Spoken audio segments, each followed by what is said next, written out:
మీ రాజ్యం ఆకర్షణగాక, మీ చిత్తం పరలోకమందు నెరవేర్చినట్లు భూమి మీద నెరవేరుగాక. మాకు కావలసిన ఆహారాన్ని మాకు దయచేయండి. మా రుణస్థానం క్షమించిన ప్రకారం మా రుణమును క్షమించుము. మమ్మల్ని శోధనకు దుష్టులు తప్పించుము. ఎందుకంటే రాజ్యము, బలము, మహిమ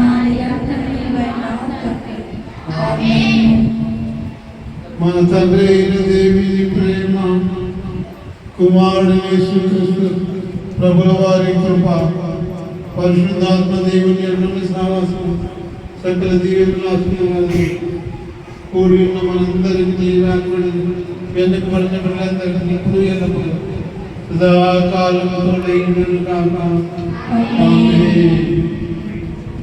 అందరికీ వచ్చే ఆత్మ